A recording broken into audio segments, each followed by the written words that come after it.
Avant d'apprendre à créer un site web, il est nécessaire de comprendre certaines notions de base.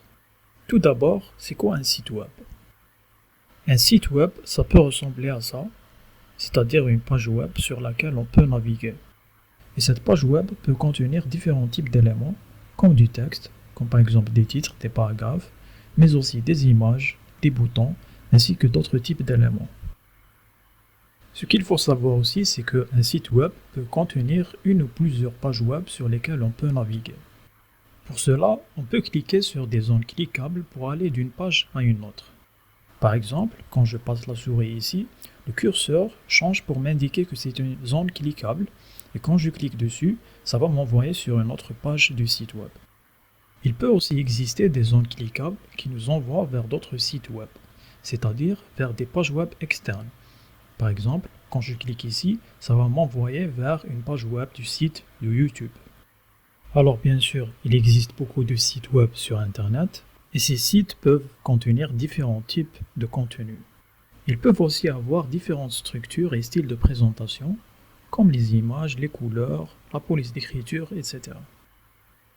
Maintenant, la question c'est, comment accéder à un site web? D'habitude, quand on veut aller sur n'importe quel site web, on procède comme suit. D'abord, on ouvre un navigateur web, et pour cela, il existe différents navigateurs, comme Google Chrome, Firefox, Opera et bien d'autres.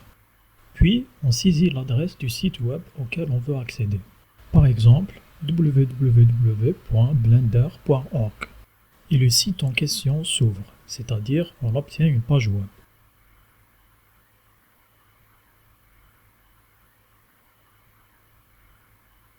Mais techniquement, comment ça marche?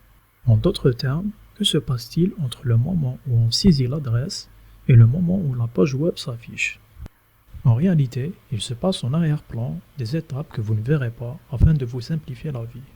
Mais vous devez savoir un minimum sur ces étapes pour créer un site web. Regardons de plus près en quoi consistent ces étapes. Quand vous dites « je vais sur un site web », voici de manière simplifiée ce qui se passe en arrière-plan. Premièrement, vous saisissez l'adresse du site sur le navigateur. Deuxièmement, le navigateur demande la page web auprès du site. Troisièmement, le site répond en envoyant la page web au navigateur. Et quatrièmement, le navigateur vous affiche la page web reçue. Cependant, que se passe-t-il exactement à l'étape 3, c'est-à-dire quand le site envoie la page web? Pour cela, revenons en arrière pour mieux comprendre. En réalité, quand le site répond, il envoie un document HTML au navigateur. Et le contenu de ce document, c'est ce qu'on appelle du code HTML. Finalement, le navigateur lit le document HTML et il vous affiche la page web. On dit que le navigateur a interprété le code HTML. D'ailleurs, si vous voulez voir le code HTML de la page web obtenue, vous pouvez procéder comme suit. Positionnez-vous sur la page web et faites CTRL U. Et le code HTML de cette page s'affiche. Donc, si vous voulez créer une page web, vous devez apprendre à écrire un document HTML. Ça tombe bien puisque nous allons créer notre première page web. Alors bien sûr, nous n'allons pas faire quelque chose de très compliqué, mais juste une page web très basique qui ressemblera à ça. C'est-à-dire une page qui affiche le texte « Bienvenue sur le site Bingo ». Pour cela, voici les étapes que nous allons suivre. Premièrement, nous allons ouvrir l'outil Blocknote. Deuxièmement, nous allons mettre dedans notre texte « Bienvenue sur le site Bingo ». Troisièmement, nous allons enregistrer le document sous le fichier mapage.html. Enfin, quatrièmement, nous allons ouvrir notre page web sur le navigateur.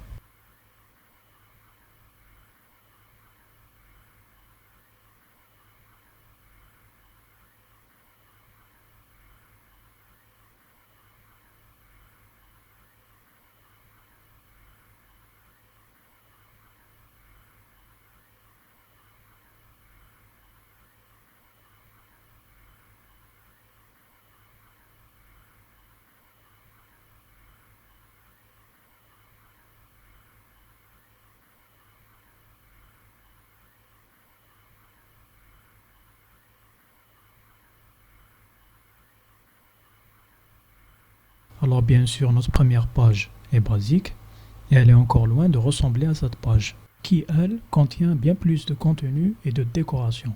Mais pour cela, mettre simplement du texte ne suffira pas. En effet, si on continue simplement à mettre que du texte brut dans notre document HTML, il ne se passera rien de spécial sur le navigateur à part un simple affichage de ce que nous avons saisi comme texte. Par contre, si on veut obtenir une page qui ressemble à ça, on doit rajouter des choses dans notre document source. Et ces choses sont ce qu'on appelle les balises HTML. En effet, comme on peut le voir, la balise H1 a servi à mettre un titre, la balise HR a servi à mettre une ligne horizontale, et la balise strong a servi à mettre le mot formation en gras.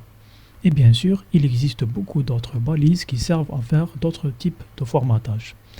C'est pourquoi on dit que le HTML est un langage de balisage.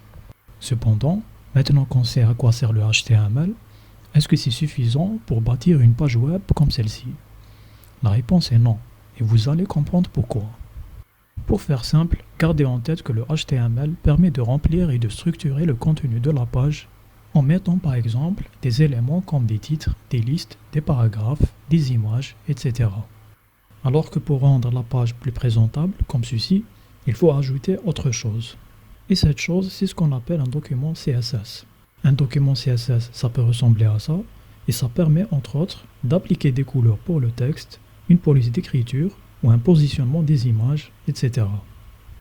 Donc résumé, pour créer un site web, vous aurez besoin d'apprendre à écrire des documents HTML et CSS, et pour cela, vous n'aurez besoin que d'un navigateur. Pour ma part, je vais continuer à utiliser Google Chrome, et vous aurez aussi besoin d'un éditeur de texte. Dans ce cours, nous n'allons pas utiliser le bloc-notes, mais plutôt l'outil Notepad++, qui est un peu plus sophistiqué. Et nous allons voir la prochaine fois comment l'installer.